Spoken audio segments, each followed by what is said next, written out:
everyone. Welcome to another episode of Journey to Purpose. With me today, I have the fabulous Shelly Grimm. She is a retired insurance executive, now a financial consultant and an advocate for supporting caregivers. Shelly, welcome. Thank you so much for being here. Thank you. Thank you for having me. I'm excited to talk to you about what I've got going on. And honestly, this is going to be a really good episode. I'm sure of it. First easy question is, where in the world are you? Well, my living room, but it's in Amarillo, Texas. So I call it the middle of nowhere.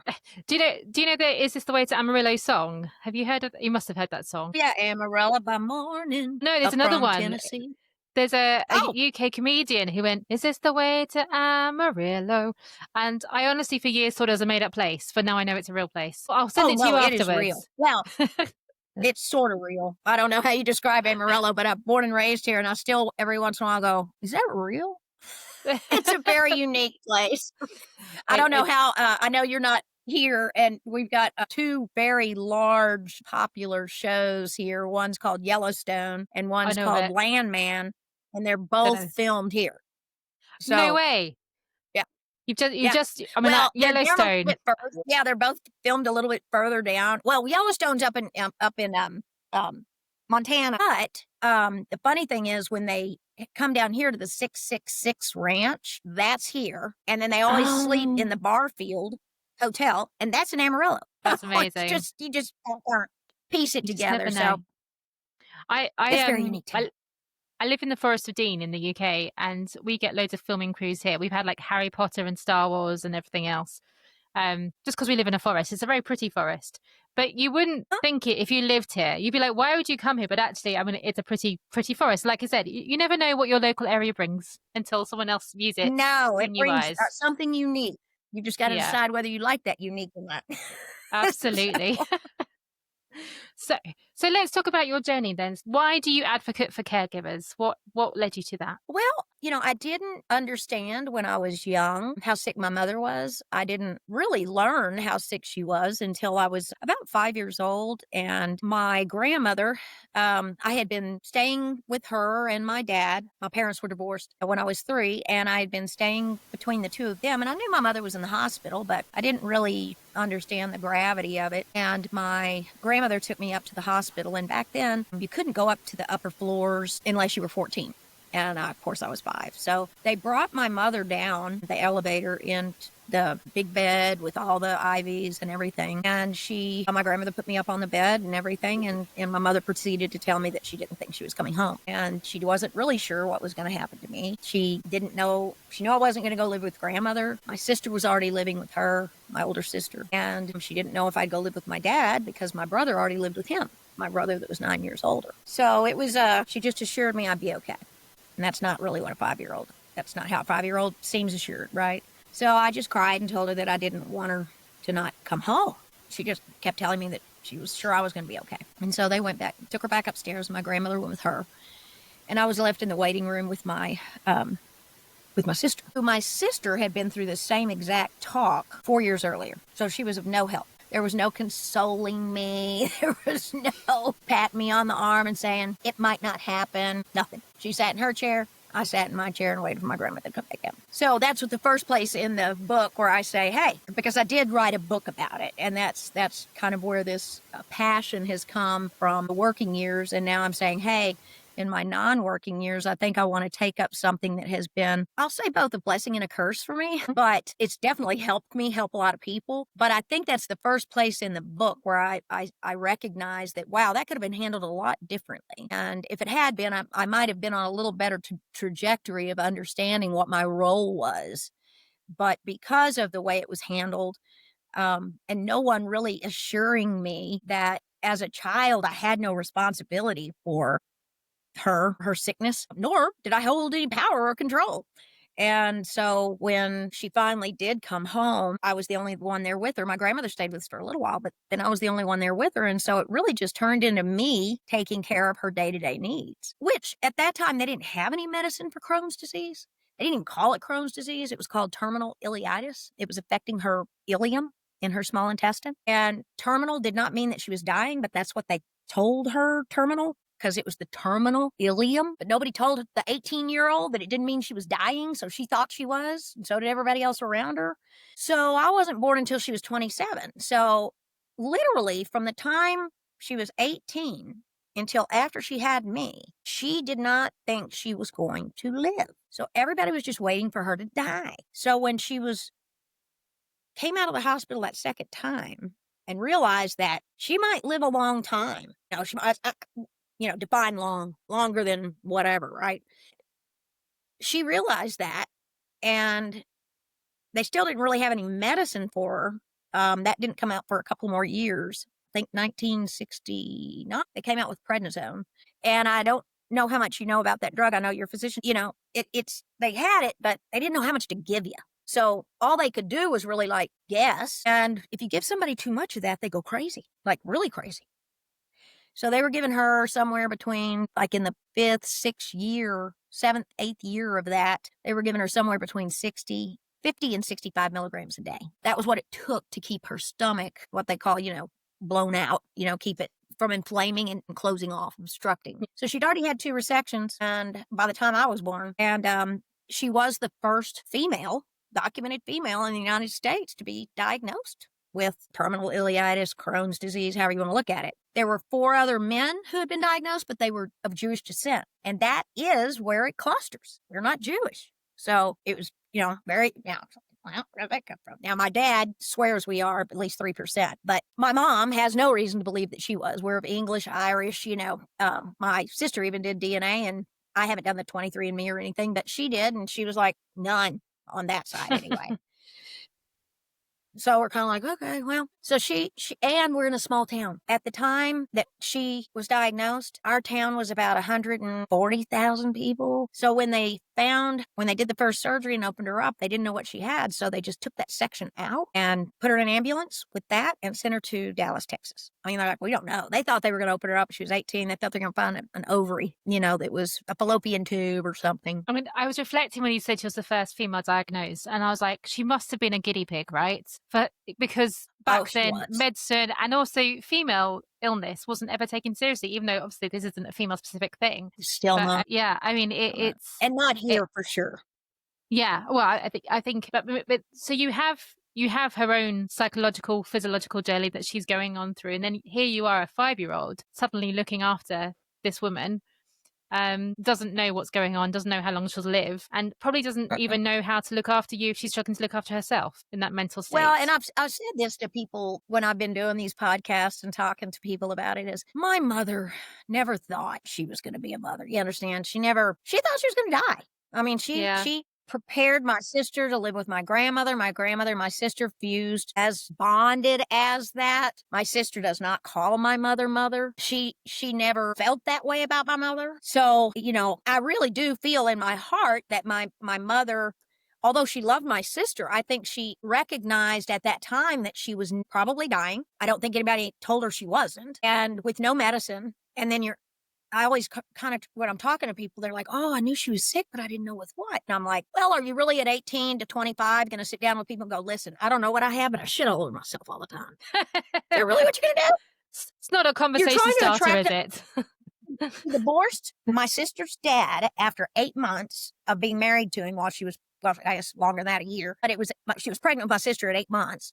And she kicked him out because he ended up in jail. And she was like, I don't need this. I'm not going there. So she tossed him out, 8 months pregnant. And he said, well, where are you taking me? She said, to the edge of town. He said, well, what am I going to do there? And she said, you're leaving. He said, well, I only have, I think he said $5 in my pocket. She said, well, don't spend it all in one place. I mean, my mother was no, wuss, my mom was like, look, I don't have time for this because I'm pregnant, I'm sick, and you're of no help. You're ending up in jail. And so I'm done. Literally, she did not see him for a long time. I think my sister saw him once before she was 18, and then he didn't come back again until when she was around 18. So, it wasn't like he was in and out, my mom was like, hit the road, and he did. No, no nonsense. But she's still, at that age, she's still 18, 19, 20. That's a sensitive, women, my God, this was 1956, 57, 58. You don't talk about that. No, but also you don't, I'm sure in the US, you couldn't get a bank account without a man. Getting jobs, sometimes you need to have a man guarantor, all that kind of things. I was the president of the National Association of Women Business Owners in the United States. They were formed specifically because in 1972 was when it changed where women could go into a bank and get a loan without a man. It could have been the postman. It didn't have to be your husband. It could be any man on the street. I could grab one out of it and say, hey, could you come in there with me and tell me I'm okay? For my crochet business or for my jute business for my crochet, something. Yeah. I'll come in there with you. Any man. They didn't have to co-sign for you anything. Just say you're okay. So NABO was formed. Well, I ended up being the president of that in New Orleans in like 2010 or 11. But that's how archaic. So are you really going to start to? And my mother was a writer. She won 4 Addie Awards in advertising in 1969. She was, like I told you, she was no nonsense. Hey, get out, buddy. I only have $5. Good, don't spend it all in one place. I'd suggest you make that last.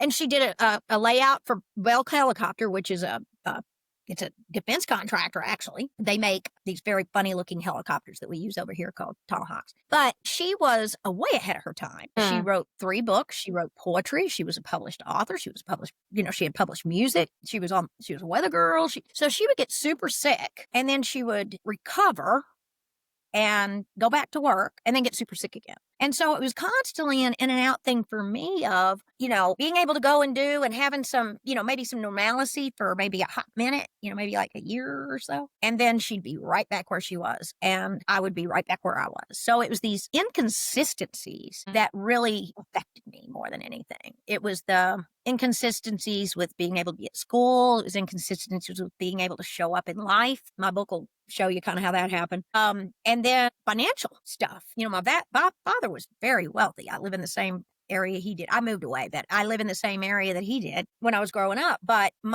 he was married to a woman who wouldn't allow him to help us because she saw that as him helping my mother as opposed to helping me. So, there was no support there. And I wasn't even allowed to spend the night with him. I could go see him, but she was so horrible that he didn't usually even take me over there. He did sporadically, but it was very sporadically. Most of the time we were out and about ourselves. But so people were confused. I'm in a small town. Why does her dad live over here, own a business that's one of the largest employers in town, and she's taking Coke bottles up to Toot and Totem to get lunch money? What's that about?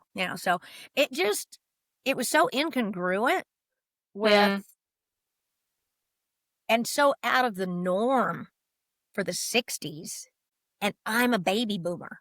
Now, I know that doesn't mean anything to you, but over here, if you're a baby boomer, you better not ask for help. You better not. That's the greatest generation. We didn't need any help. Now, had I been born 5 years later, you'd gotten all the help you needed.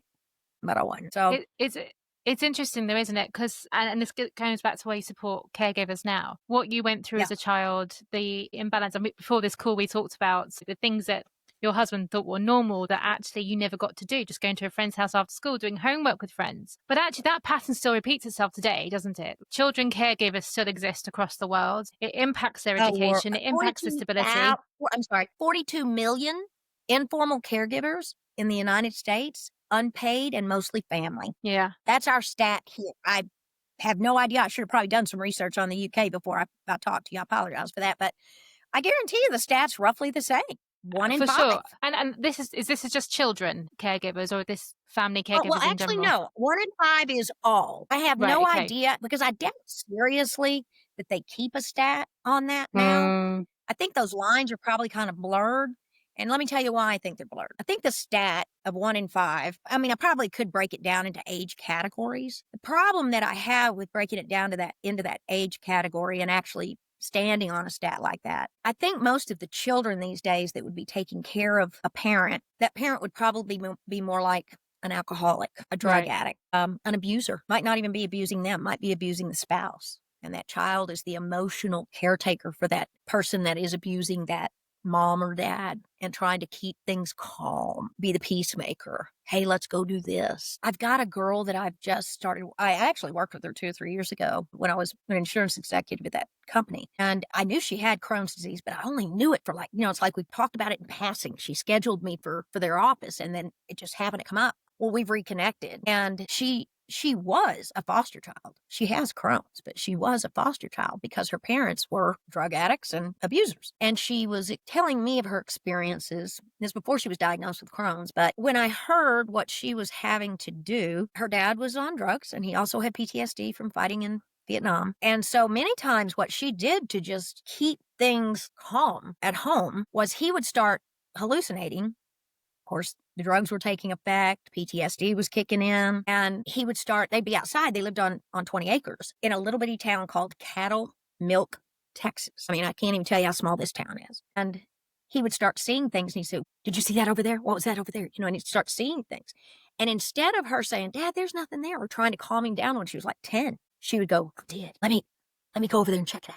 You stay here. You know, and she would literally play into that for him until she could get him calmed down. That is sort of the caretaking that I was doing for my mother. I know that probably doesn't make a lot of sense, but one of the things that happened, the title of my book is Some Asses Just Need Wiping.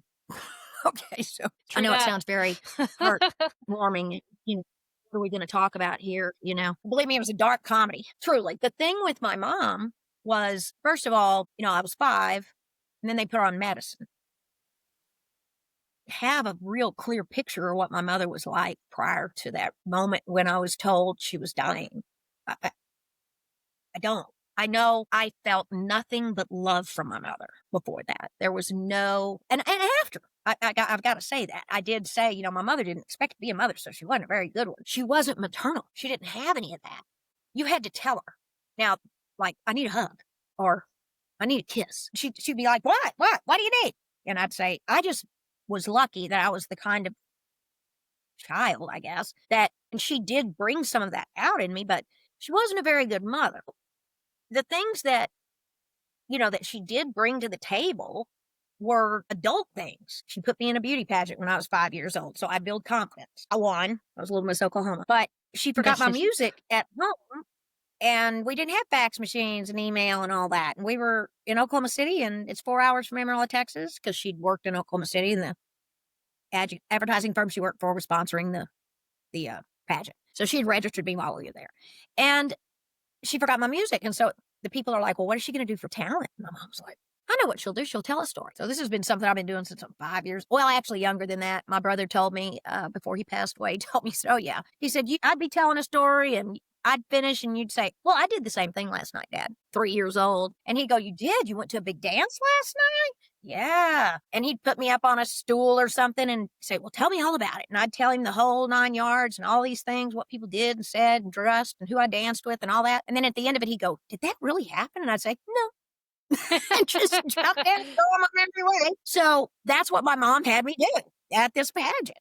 She bought me this neat little outfit with some birds on it, got me some binoculars and all this kind of stuff. And I went out and told at the end of the runway, I went out and put a little chair down there and sat on it, told a story. I don't know. That must be a gift. Contemporaneous speaking, I guess, is extemporaneous speaking is one of my gifts. But she then went on to, there's, I don't know if you've ever heard of cybernetics, but it was a big thing here in the 60s. Yeah. Dr. Maxwell Maltz has started that movement. Well, he also came out with a confidence building kit for children. So she got me that for Christmas, for my 8th Christmas. I was then very convinced there was no Santa Claus. And that was all I got. And then when I was 12, she had moved to San Diego to help write on a screenplay. And she brought me there and then she sent me back real fast. That was a little fast environment she didn't think she could be very effective in for me. And then she sent books with me home. I'm okay, you're okay, and games people play. So I've been identifying games my whole life. Well, that's a sniper. I know exactly who these people are, and I knew how to defuse them. So but who's reading that? There's someone reading I'm okay, you're okay, and games people play. I mean, this is what's going through my mind. And we already know now about the children who are carers often have problems in later life. And sometimes it's because they've grown up too fast and they haven't had time to develop who they were. We'll talk about purpose in a bit. Sometimes because they've seen things that we don't expect children to see these days. I mean, I love how you describe your mum with such passion and recognize all her strengths and everything else. What we'd call a non-normal childhood, right? And how, and I think you said it. Yeah, not atypical, exactly. And I think you said, did you divorce your parents? Or did you, what's the word, the American word for it? I did. Yeah. I did. And it wasn't like, I'm mad at y'all, y'all aren't doing anything for me, I'm out.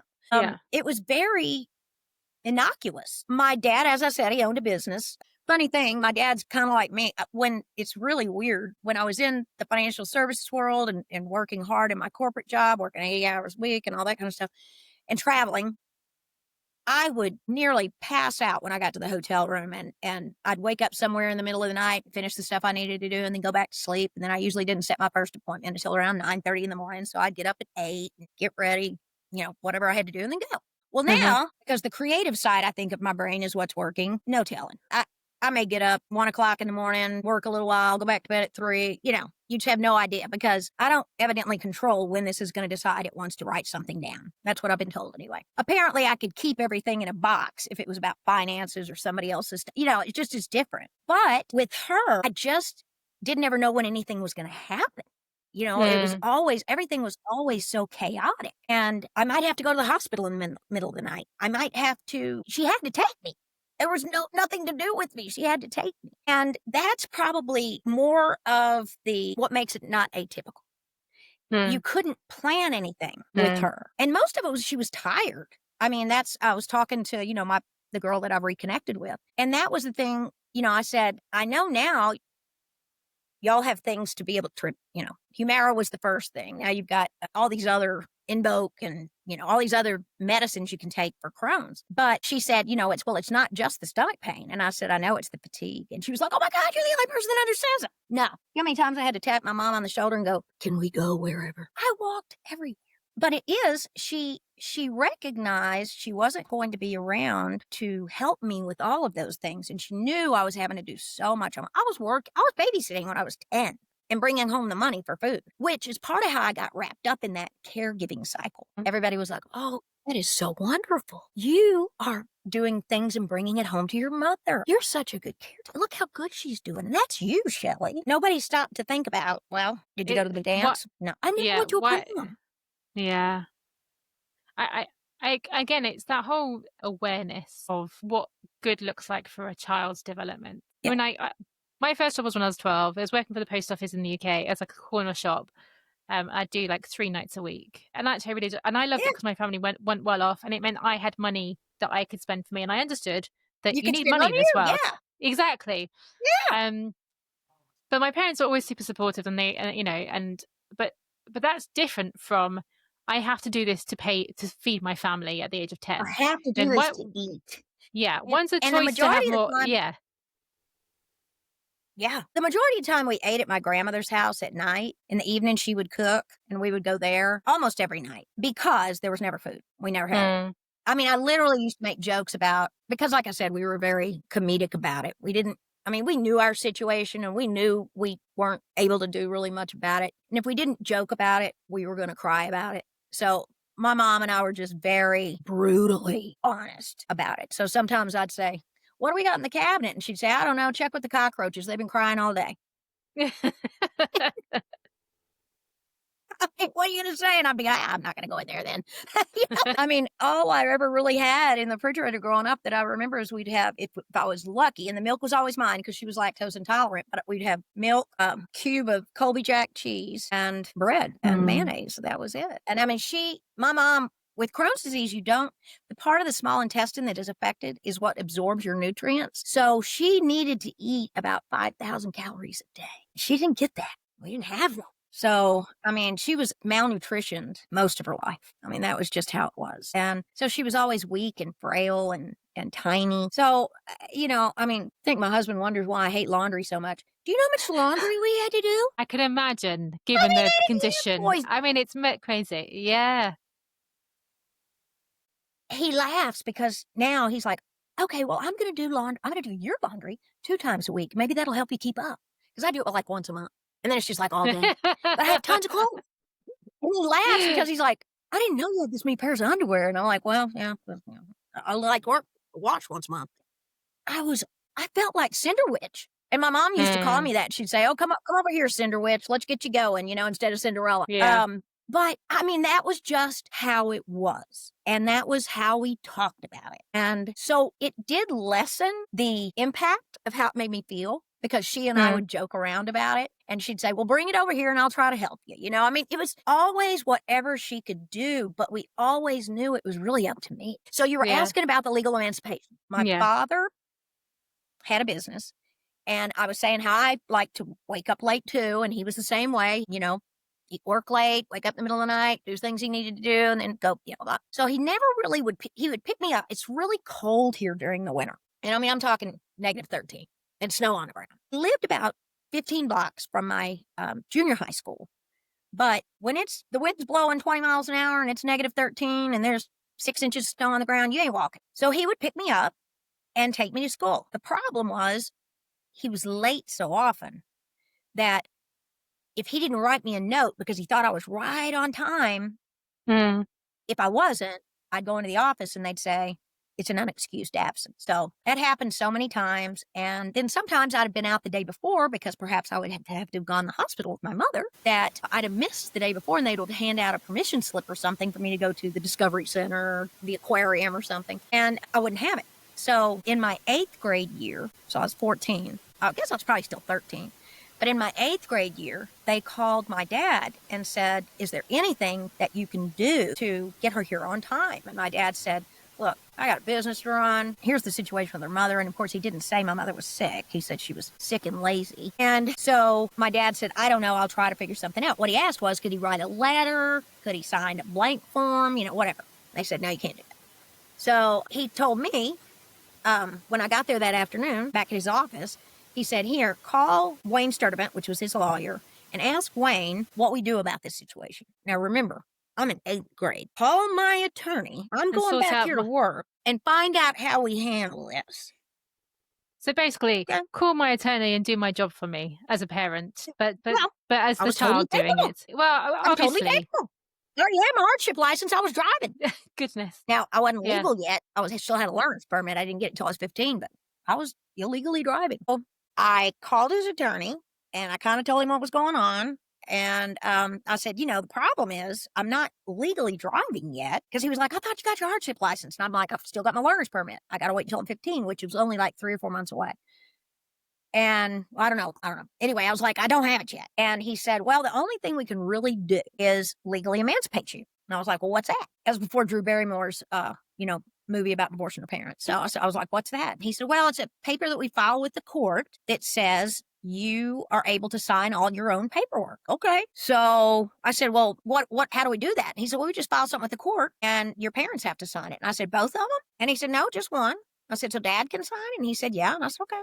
So when he came back in there, I told him, I said, well, I talked to Wayne. He said, you got to sign a piece of paper. We got to file it with the court. And he said, what's that do? And I said, well, he said, it's called legal emancipation. And he said, okay, well, let me call Wayne, find out what that's about, and we'll get it done. They did. I had no idea what that did for me until many years later when I was a junior in high school. And they called me in because of all of the absences that I had in high school. Really wasn't the absences. It was in my junior year, I started working half a day and going to school half a day. It's called distributed education, for sales. And I went to work at a health club here in town selling health club memberships. My distributive education teacher decided that wasn't a sales job. Now, I was trying to figure out, and I went to him, and I said, so where do you want me to work? He said, I don't know, Montgomery Ward's, J.C. Penney's, Sears. And I looked at him and I said, so those are sales jobs? Those are order-taking jobs. That's what I literally told him. Because, my dad had owned a business. I'd never worked. Literally, my parents never worked for anybody. So I was like, that's an order-taking job. Anybody can take an order. I'm selling something. These people come in, they've got a health problem, or they're overweight, or they want their body to look a certain way. And I'm explaining to them it doesn't work that way now, or look that way now. Well, we'll get them there. They just have to come in. They have to buy this thing first, and then they have to come in. He was like, that's not sales. That's intangible sales. So we had a big fight about that. I probably made an extremely stupid decision, but I stood on my principles, which was very stupid. So that's the first stupid mistake a 16-year-old makes. And I got zeros for that whole semester. Wow. From him. And that was 4 credits. So they called me in the second half of that semester, second half of that year, and said, we're going to have to talk about what you have to do to graduate. And I was like, okay. Now, I've never seen a counselor before, ever, in that school. I was an assistant to one of the principals during my study hall break. Nobody ever talked to me about, what do you want to be when you grow up? Or what are you going to do when you get out of high school? Why aren't you here very often? But we're going to have to figure out how you're going to graduate high school. That was important. So I sat down and listened to what she had to say. So she said, you didn't have any credits for this. And I said, well, do you want to know why? Told her. And she said, well, I think you ought to go get a job somewhere else then. And I said, I think we need to figure out why he doesn't think this is a sales job. So that tells you the kind of person I was back then. And she said, well, we can't determine that. And I was like, oh, really? We can't? Well, I think we should start a movement. But, once again, she came in there with a plan, and I was supposed to go all of summer school. And then I was supposed to come in an hour early, what they called 0 hour. So I was going to go an extra hour the next year, all the next year. Then I was going to go to summer school again. And then I was going to go all the first semester of the following year, and I wasn't going to get to walk with my class. And I thought, well, you know what? It doesn't sound like I can complete that. Like, there is no path for success here. I'm looking at this. There's no path for success here. And at that time, my mother wasn't even living in Amarillo. She had, unbeknownst to me, she had developed a cancer from an HPV virus, genital wart, and she'd formed a fistula, which is very common with Crohn's disease. That wart had formed a fistula, and it was in a place that nobody could go and operate on it. So she had to go to Oklahoma City and have it. Took 3 days for a dermatologist to go in and pluck it out over 3 days. She never told me that. I had no idea. She was living with my sister in Oklahoma City and doing that. I was living back in our home by myself, and there was just, I couldn't see a path for success. I just really couldn't. So I said, I don't think that's what I'm going to do. And she said, well, I don't think you have much choice. And I said, oh, no, I got a lot of choices. I'm not sure what other teenagers you're talking to, but this one has choices. So, she was like, well, why don't you tell me what those are? And I said, I'm going to withdraw from school. And she said, oh, no, your parents are going to have to do that. You've got to bring them in. And I said, no, I think if you go check my file, I have some papers in there. The person that's been calling myself in sick is me. So she went and looked at my file, and she was all, hussy about it. In fact, we're not sure, but we think that was my boyfriend's girlfriend's mother, because he was dating. He was 5 years young. He's 5 years younger than me. So we think that he said, I think that's Paige's mom. I'm like, well, your friend's mother told me I was going to have to go to extra school. And I said, no. So anyhow, she was very sweet, but she was like, so, but that's kind of how all the women were in my hometown. And, so she went and got my stuff, and she came back in with this big stack of papers, and she said, well, you're right. Fill all these out and you can go. And I filled them all out, and I signed myself out. And I went up to my dad's office, and of course I was early, getting there. And he came in from the back, and he said, what are you doing here? And I said, and before I could even say anything, he said, out of school already? And I said, well, you didn't have to say that last word. And he said, out of school? And I said, yeah. And he said, what? I said, yeah. I said, well, I dropped out. And he said, well, what are you going to do now? And I said, probably go to college. And he said, just dropped out of school. And I said, that wasn't the school I wanted to go to. So he was like, well, that's the first. And so he said, I got to go back there again. So he handed me the phone book, and he said, look in here in the blue pages.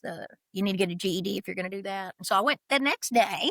I took the GED, General Equivalency Diploma here, and passed, got my GED, and enrolled in college in August. But there was a whole lot more to that. It's in the book. But when I was reading the first time I had to read it for, like accuracy. But then the second time I was reading it as like a third person, and I'm going, who does this? And on top of that, what parents let children do this? What are your mom and dad? You're making that house. It was. We talk about how the world has changed, and I remember like walking to school, and it was about probably when I was like 5, 6, 7. It was probably about a mile or 2 miles. And I was meant to walk with a neighbor, but sometimes they'd walk with another neighbor who had a dog, and I was scared of the dog, so I would just walk straight to school rather than go to that dog. And didn't think anything of it. And I think people will be horrified now with some of the things that my generation did, that your generation did. But on the flip side, where's the balance to be struck? There's you can be too overprotective and not protective enough. And I don't, we all live complicated lives, and being human is complicated. So with hindsight, we can look back and go, why was that done? Yeah. Yeah. And that, what I kind of, I guess I didn't overprotect my children, but what I did do is I didn't make them fend for themselves. Although I did have one night a week that I told them it was fend for yourself night. Figure out what you're going to eat, because I ain't cooked. So they were like, that's it's healthy for you as a parent. Yeah. I think that's a good practice. I'm done. 2 boys, figure it out. Y'all got this handled. I was cooking dinner at 7 years old. Y'all are 12. Go figure it out. So, right.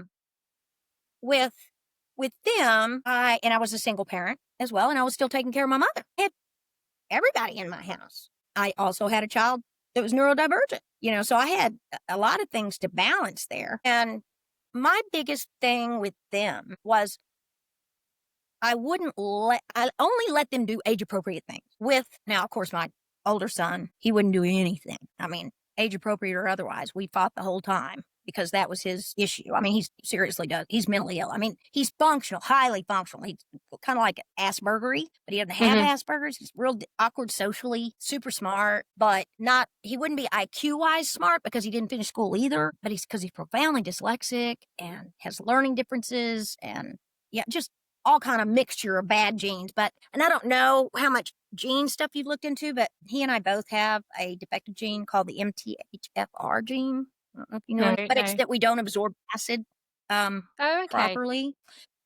We both take a vitamin called L-methylfolate, and they're actually starting to do studies on it for autism, the Luvacon, or I don't know how you say it. Yeah, because the proteins affect the chemicals in the brain and how they send signals, and there's some that are directly linked to autism and I think ADHD, and we're starting, but this is really new science, right? This is neuroscience at the forefront in the last 5 years. Yeah. For years. We've been taking it for years. Now, he didn't start taking it until about 5 years ago. He's been on medicine since he was 7. He's 37. So he was the guinea pig. I mean, his brain, I guarantee, is chemically altered because of all the he was the guinea pig. I was kind of the guinea pig on some things, but not like him. But he takes 7.5 milligrams, so it's called L-methylfolate. I take 15 milligrams, so it's Deplin. But we're very difficult to medicate. A lot doesn't work. A lot of it works differently. Like the solution usually is, well, if that's not working, let's give you more. The solution with people like us is sometimes give you less. And also, I mean, most of these trials are done on your average, no offense, white man. And of course, if you're not an average, even white man, or you're a woman, the trials just don't stand up at all. So I can. Yeah. And when I read a couple of the studies a couple of months ago, I was just blown away. I'm like, wait a minute, because I'm telling you, as soon as my doctor told me about 15 years ago that I had it on both strands and put me on it, and it didn't correct a lot of the medication issues, but I did then at least know why I was having reactions to all these things and started having some autoimmune features. So I totally get it, and I totally believe it just with my son. So hey, I'm like, hey, I'm a guinea pig, come with me. We haven't got my younger son tested. I'd love to, but he doesn't want to know whether he's crazy or not. I like to work within the frame of chemicals. I live through chemicals. Let's work on that. So let's be happy. I don't care why. But the whole thing with the legal emancipation and being able to then go it really didn't change anything other than I then had only work to go to. And I did. Yeah.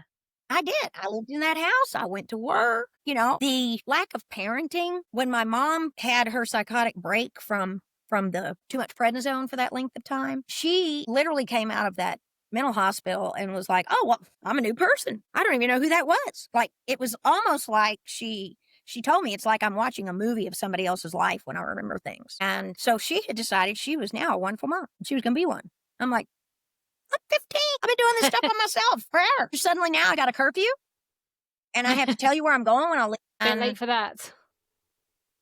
I said, no, I don't think so. Because it wasn't like yes, I might be out past midnight, but I was at my friend Christy's house, or I'd be home soon. I mean, it wasn't like I was staying out all night. But when she told me I had to come home, I was staying out all night. It's like, really? I got to come home? You're never going to know where I am. But also, you're a teenager, right? I mean, that's like, a red rag to a bull. Hey, that's catnip to a cat. That's like, let me show you. Oh, and then on top of that, I got a piece of paper, right? So, I mean, really? So it wasn't very long that she did that. And then I called my dad and I was like, you want to know what this woman's trying to do? She's trying to make me a child. And he was like, well, aren't you? I was like, nope, a little too late to be her daughter. So he was like, okay, well, what do you want to do? And I said, I want to move out. He said, okay, what do you think that's going to cost? And I told him, and I said, I think I can survive off the child support check.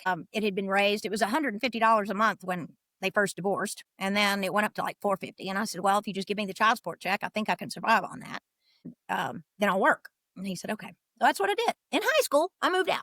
Okay. Continued to go to school and work. And then when my mom needed to move to Oklahoma City to have that procedure done. My sister lived there. And so that's when she said, do you want to move back into the house? And I was like, well, yeah, why not? Then I get to keep my child support check. So that's what I did. And then it was about probably nearly a year, maybe a little less than that. But that's when I had to leave. Too many people had figured out I was living by myself. Too many people had figured out that they couldn't figure out. I was very good friends with a policeman that had helped me several times during my younger years, not during my teenager years. And they couldn't figure out why I was hanging. I'd gone to lunch with him a couple of times after I got out of school. And so they just decided I was a narc. I was a narc. I was going to start turning people in for dealing drugs. And that was not the case, but try to convince drug dealers of that. And goodness. So the policeman came and told me that he had heard there was a hit out on me, and he got me out of town. So that's how that ended.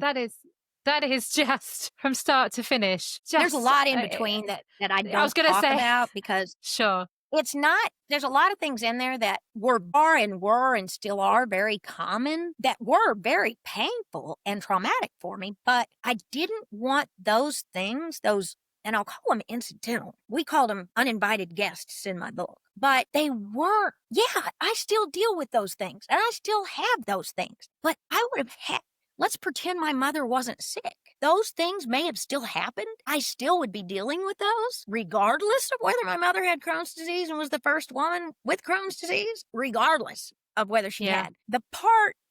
Two things. I didn't want those situations to cloud my mission because they could very easily have derailed and become the focus of the mission. Two, I don't blame, although I think those situations put me in a place where it even made it more difficult for me to have intimate relationships. It wasn't the sole cause. My mother would not, she was like an albatross. I went to college, she came. When I left to go to New Orleans, she let me go. But as soon as my grandmother died, she came there too. So I was her caretaker. My God, she wasn't going to let that happen. Because on top of that, she was a narcissist. So, it's like, what about me? Yeah, what about me? But I think you get that way when you're needing to be taken care of to the extreme that she always was. It's called survival. Yeah. So, so I didn't want some of those things to actually be the topic of the things that happened, because it wasn't because my mother had Crohn's that those things happened, if that makes sense. The things that I talked about in the book, I felt like were a direct result of not having the skills that a normal child would have had, because I didn't have those social skills. I didn't get normal play dates. I didn't get how do you interact with boys? I didn't get any of that, and she didn't teach me. She was married. She married my dad twice. She was married once to somebody else before him. She was married some dude for a week, so I'm like, well, you didn't teach me anything. So, I really had no idea. And then my dad was married to a step monster, and that was not a working relationship that anybody liked. So I didn't even have a steady boyfriend in high school. Ever. The first person that I ever had any kind of steady something with was the guy I ended up marrying, my first husband, who was emotionally abusive. So I didn't have any basis for those growth pieces. I may have been able to handle myself in a board meeting at 18 years old, because I damn sure did, but I didn't know how to handle myself in a bedroom, and I was married at 18, so that's how off balance that was. I wasn't a kid in the workplace, or I wasn't a kid out in the world, but I was a baby in a domestic situation. And it cost me dearly. And so now, obviously, you've retired of sorts. Do you ever retire? But no. How are you? My mum's the same. She's 76 and still super busy. How do you turn this now into work you do? So I know you really care about financial acumen, people who are caregivers, supporting them. So what is it? What is this mission that you're doing now? Yeah. Okay. So for years, when I was actually the beginning of my career, when I was a financial advisor and a sales manager, worked for a company that actually is in the UK, AXA. I do know it's AXA. not here anymore. Look, there we go. over there It's for you still guys. here. Yeah, we still got it. It's great. Thank you. You got it. It's mainly P&C, property and casualty over there. Y'all got them locked in for that. Well, we had the wealth management side and the life insurance side. They didn't do any property and casualty over here. We didn't write car or home or anything like that over here for them. They did do a lot of our museums, though. So I was working for AXA as a division vice president, and I had a business coach. Actually, I had purchased another insurance company here called the Mutual of New York Money. And one of the vice presidents there ended up being my business coach. And they had worked with a gentleman, an attorney who had written I'll call it a book, but it really ended up being kind of a comprehensive tool to organize your financial information. And it was very comprehensive, but it had things in it that were things you wouldn't normally think of that you need to organize. For instance, perhaps it's your passwords on your computer. Perhaps it's now your digital asset footprint. Who all have, who all needs to have that information, because there's actually digital currency requirements now. What's the rule on that? The Digital Currency Act we have says that it goes back to the wallet holder if you don't provide that information to someone to be able to get into that information when you pass. So everyone's buying Ethereum and Bitcoin and all of this, but the password to your computer. I've got stories that I share about how that impacts people being able to process things immediately after someone passes away. There are just so many keys to safety deposit box, places where people tell you they have their wills and it's not there. Papers that we have something that in order for you to be buried with a military funeral, if you served in the military, you have to have a paper called a DD 214. And if you don't have that, you don't get those military honors. So all these things that somebody tells us, I got that all taken care of. Never seen it. So when she came into the picture and I found out about this tool called the Family Love Letter, I started hosting those with my agents, with my advisors. And I oversaw the whole state of Louisiana for AXA. We had this big storm here called Hurricane Katrina. I don't know if you heard anything about that. Might have heard about it. Yep. Just a little impact on New Orleans. Yeah. So I was in New Orleans. And you do pick them. The bulk of my agents were in New Orleans. I think I had maybe 12 outside of New Orleans. So I had 47 to 50 agents that were actually in the New Orleans area. Goodness. Myself as well. So when it got hit, we were all out everywhere across the United States. And AXA came in and was like the home office and all. And they were like, oh my God, we don't even know how to handle this. What can we do? And I said, you know what you could do? You could help me pay for these all over the state. And I had them do those for me for about 2 years, where I just went around and hosted these for all the people who've been displaced. Where's your stuff? Where's your insurance policies? Where's your paperwork? Do you still have your wills? All this stuff. Let's get it together. Let's get it organized. Let's put it in a box because it's probably underwater now.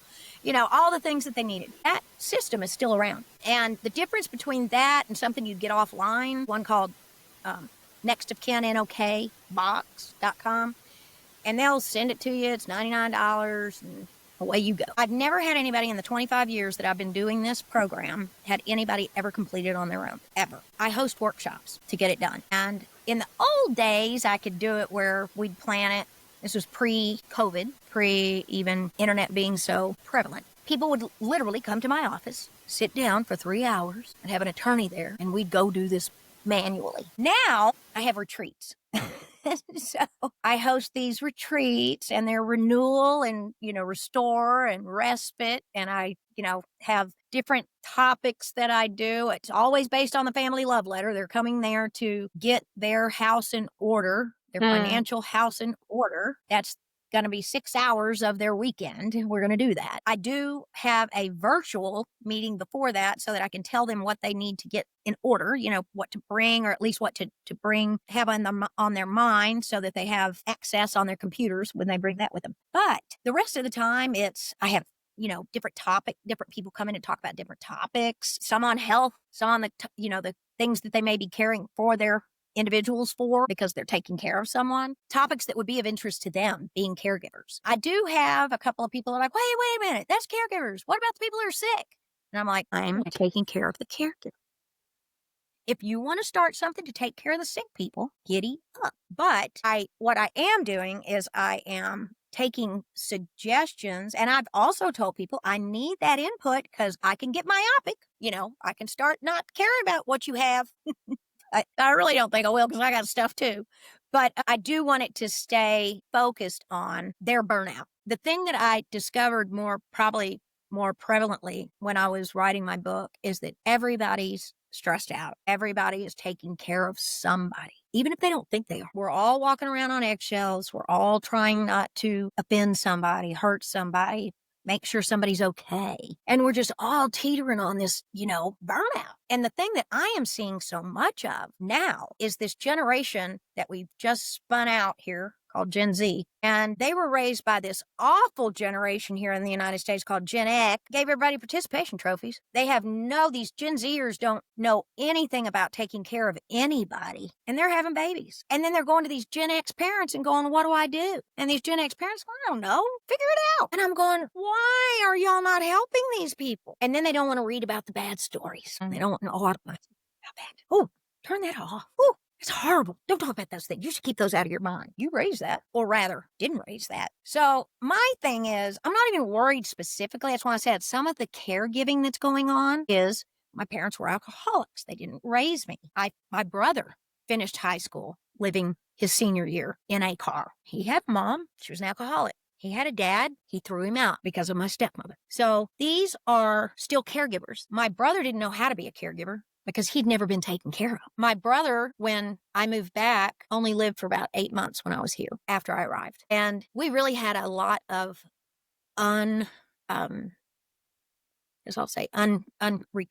uncovered ground and unrecovered time. And we were really getting to cover a lot of things. But what I can tell you is that there was no time in my brother's life that he ever felt as much love as he did when those last 8 months. And he had wanted to move to Roanoke, Virginia, and he was really struggling with doing that because I was really not wanting him to go, and he was really not wanting to go, but he hated this town.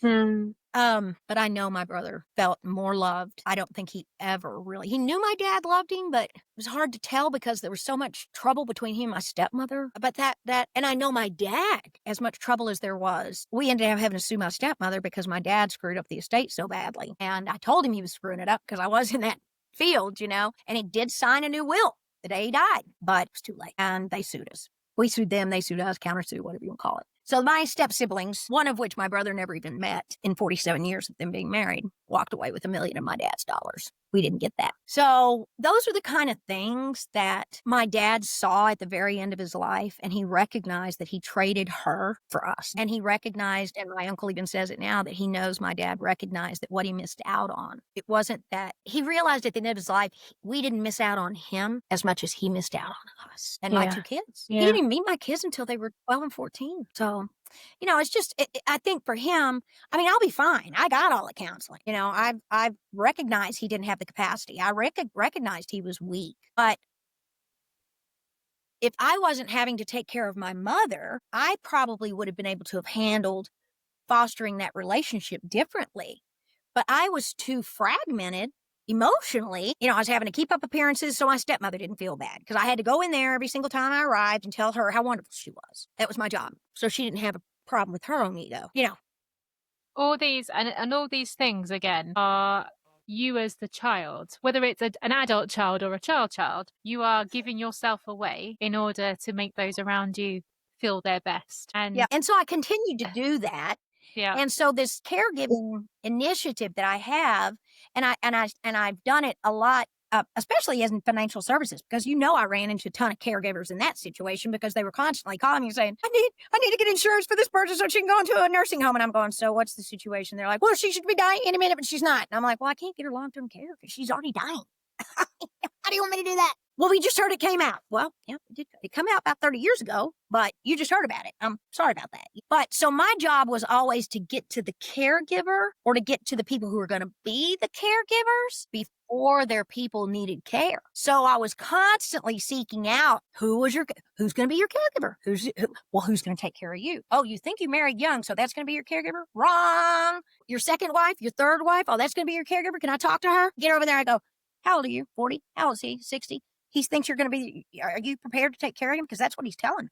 And she's like, that's not why I married him. And I said, well, you better get over there and tell him that he needs to buy long-term care, or whatever. That is literally how I worked it for 20 years. Was, what are you doing about long-term care? Or what are you doing about your estate planning? Or what are you doing about legacy planning? And the way the conversation always went was, what is your experience with it? Have you ever experienced being a caregiver? And they'd go, well, my mom got sick. Okay.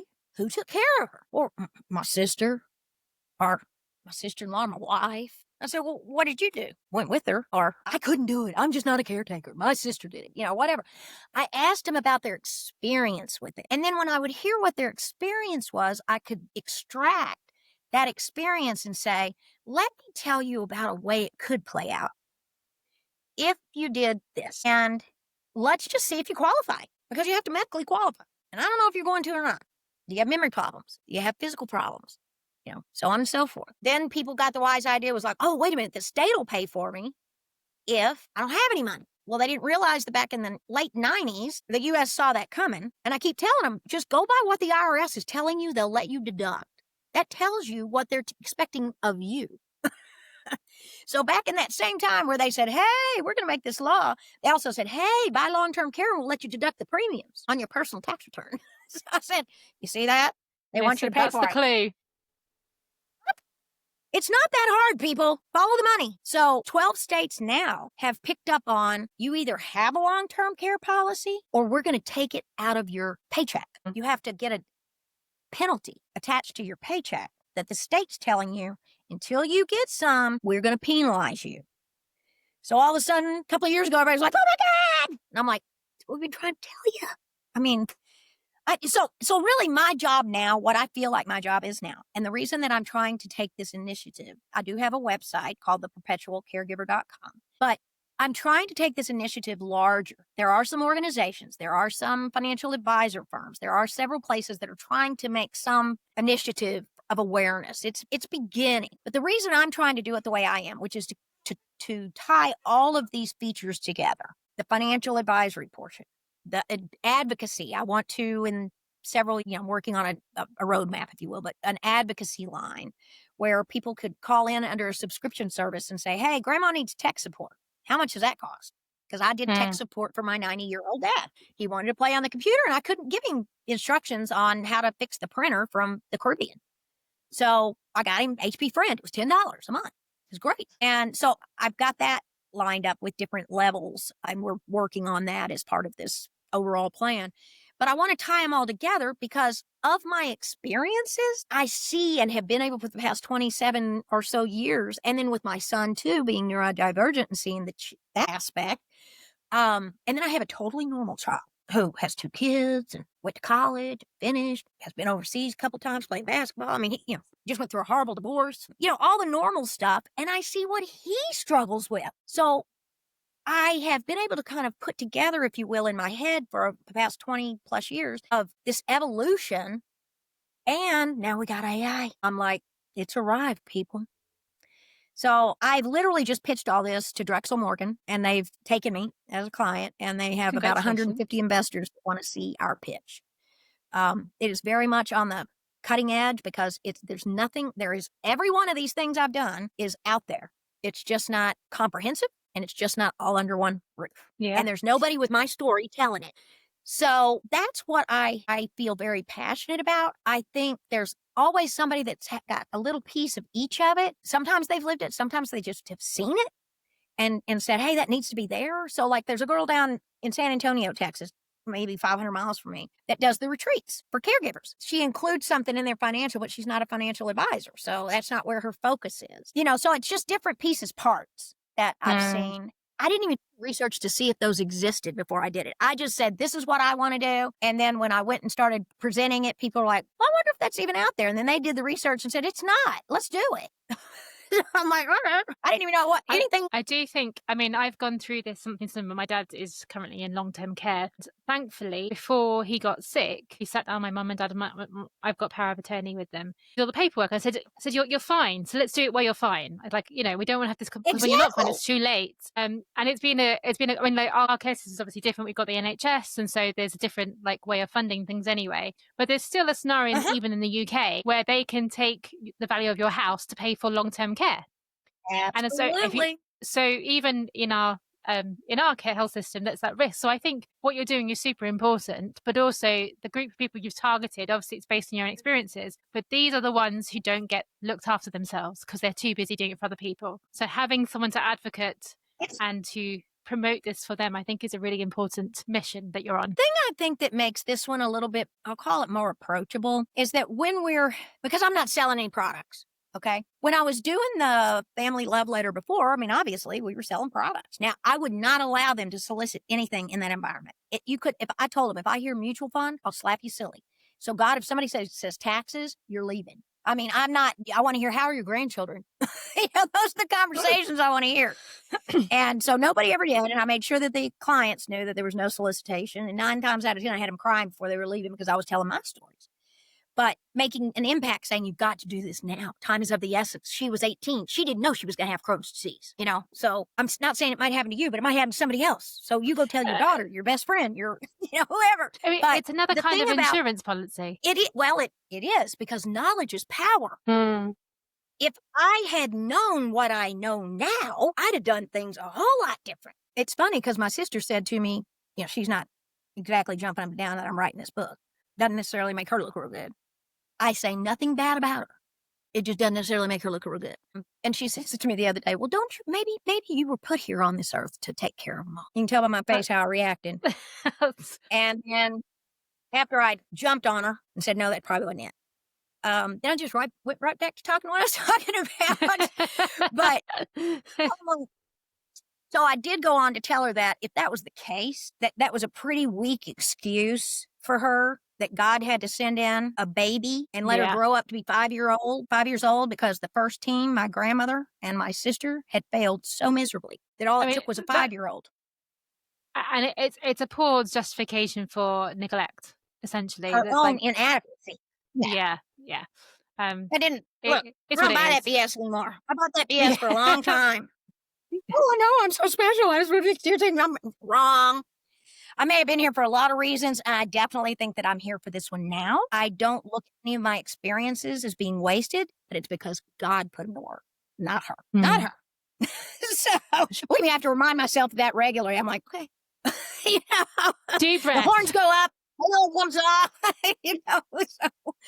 But really and truly, I do feel like that this is a calling. I feel like it's going to be successful. I feel like it's heavily needed. I think I'm probably the right spokesperson for it because I've got the experiences. I've got both the professional side. I've got the personal side. I've got the passion. I have the energy. I'm 61, but I've still got a lot of a lot of energy. And I'm not younger, but so what? My dad lived to 91. Hopefully I get the same benefit. So.